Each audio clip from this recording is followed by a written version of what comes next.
I'm Dr. John Hall. I'm a medical doctor in San Antonio, Texas, author of The New Breed, Satellite Terrorism in America. The book is about my experience with a female target in San Antonio, Texas that was the victim of what we think is a satellite-based tracking and harassment system based on directed energy weaponry and electromagnetic weaponry used by the government.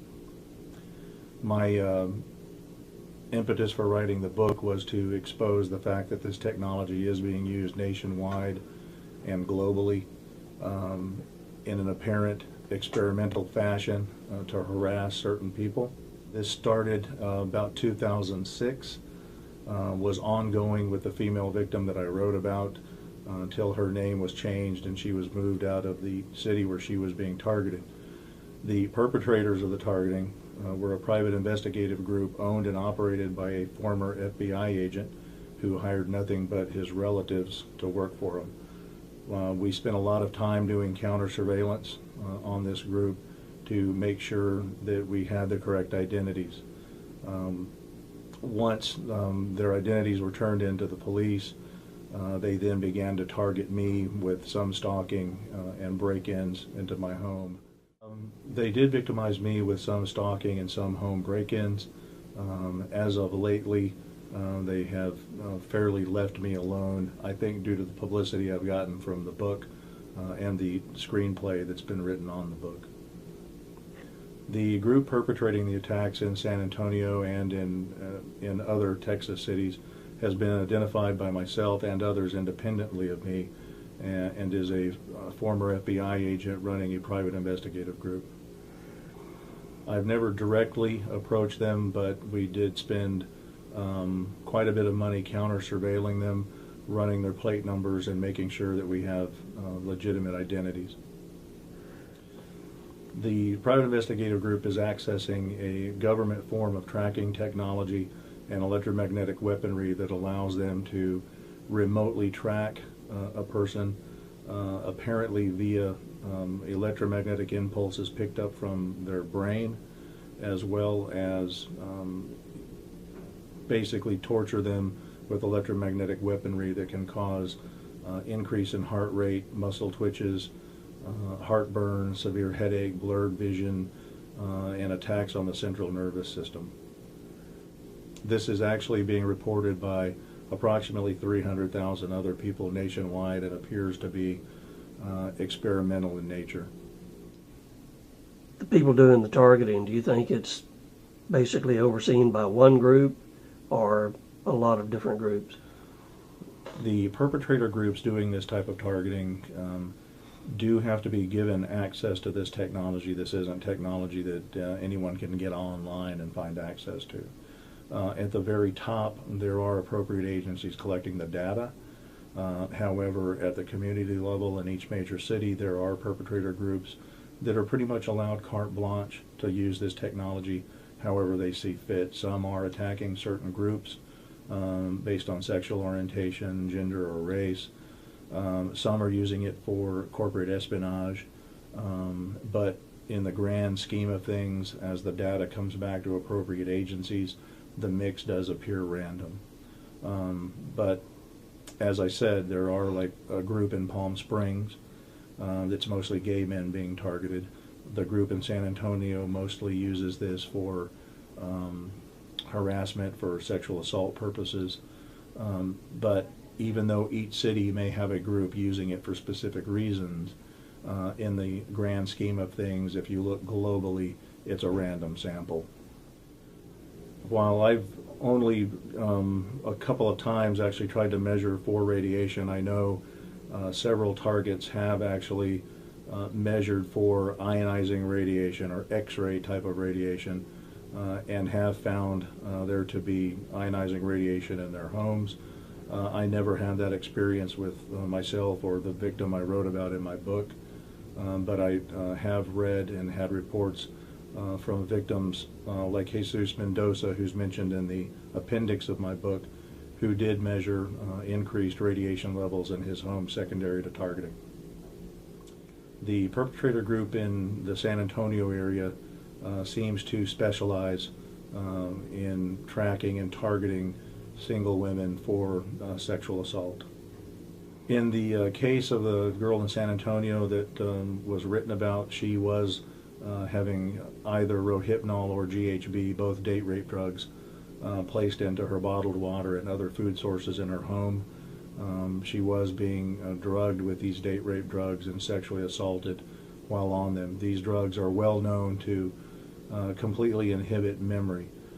She often thought that she was having nightmares of being raped, when in reality she was truly being sexually assaulted.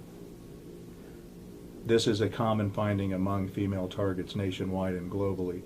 Most of the groups that have access to this technology, while they may be using it in other means, seem to be using it for sexual assault as well. This type of targeting usually starts with organized stalking, which is stalking by individuals that are unknown to the target, unlike stalking by an ex-spouse or a loved one. This is well-organized stalking that got its debut during FBI COINTELPRO work in the 50s and 60s.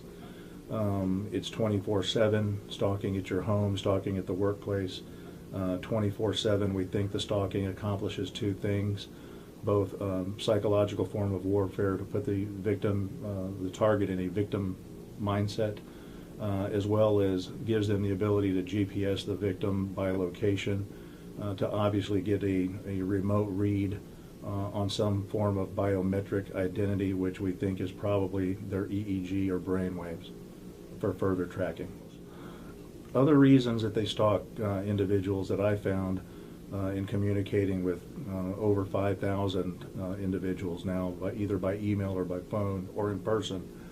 Whistleblowers are often stalked. I've met with former NSA and former National Reconnaissance Office agents that were whistleblowers now being victimized by their respective agencies. Some of the groups that have access to this technology are using it for corporate espionage, but most often the targeting seems to be random. If you look back at any of the mind control type research that was done with MK Ultra and MK Search in the past, most of the victims or the people that were used as guinea pigs in the experimentation are relative nobodies. It's the common people that seem to get experimented on. There are ways to lessen it, not completely defeat it. One of the ways, the best ways, is to notice the stalking when it first begins. If you can prove the stalking to the police, most cities have anti-stalking laws now that you can pursue.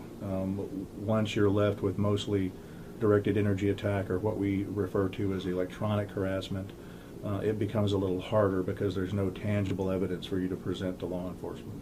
There are a number of support groups for people that are undergoing electronic harassment.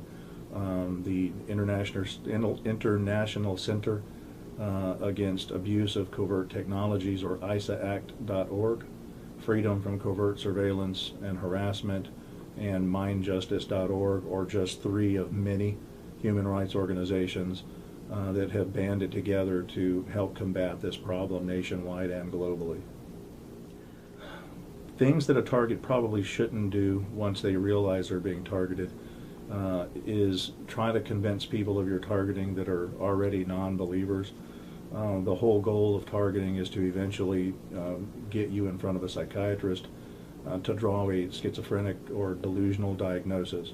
What most of the human rights organizations are recommending now, that if you feel you're being targeted, first try to communicate to them to get pointers and advice on who you can talk to and who you shouldn't.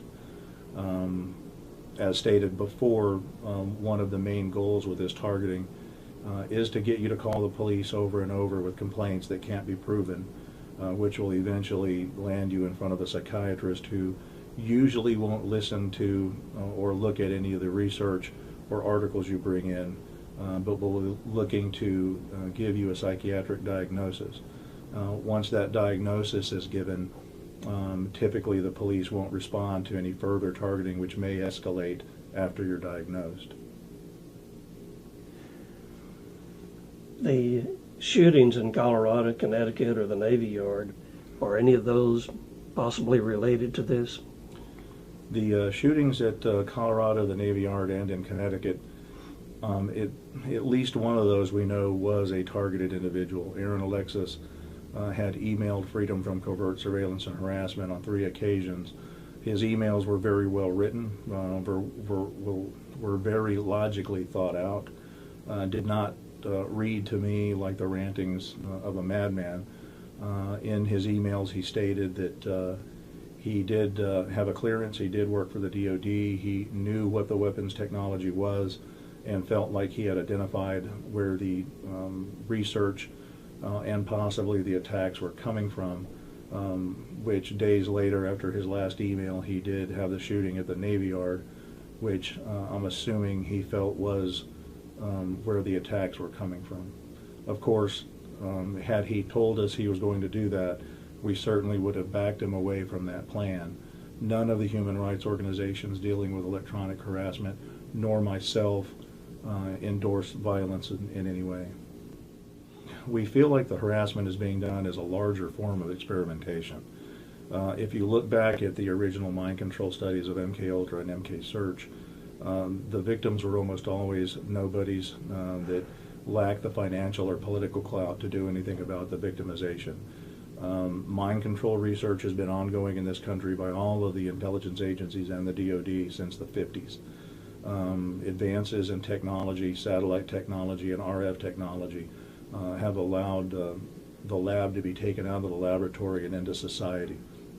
The long-term goal, we feel, of this targeting is to see what the mass effects are on a large group of population, with probably an eventual use of this technology on a global population for control.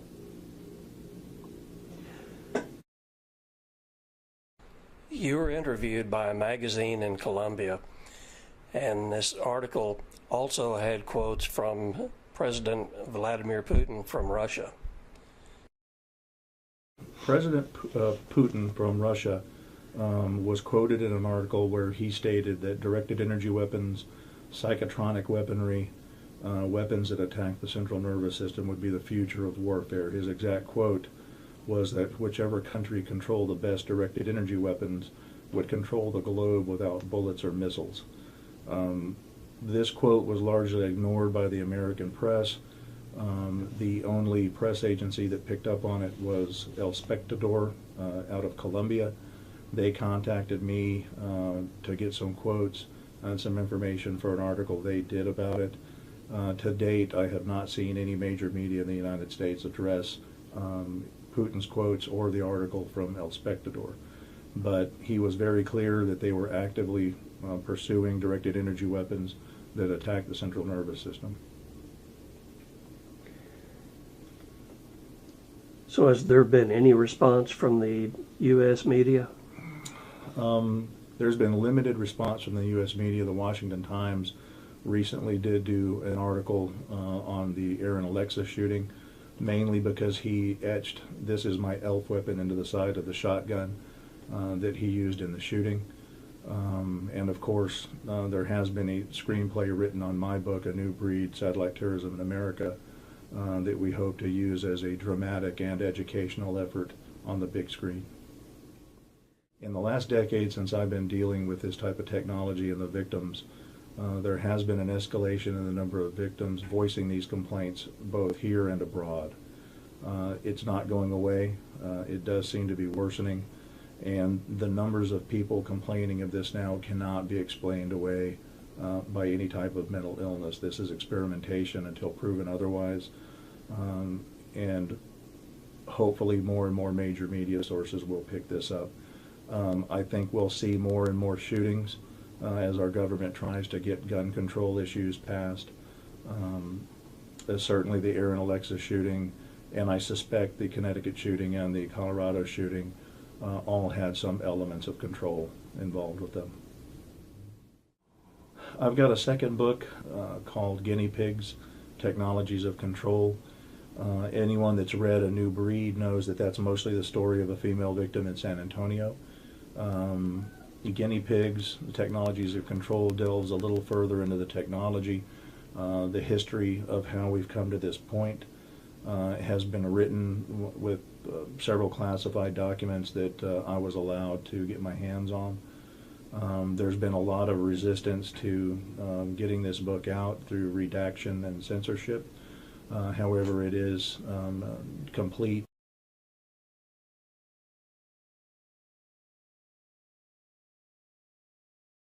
Yeah, tell us about the screenplay in the movie you're putting together.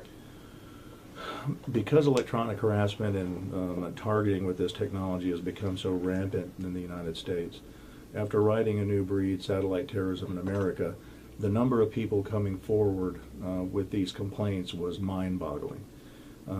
There has been some specials done about this on Discovery, on the History Channel. Certainly the history of MK Ultra can be found in a number of places in several good books.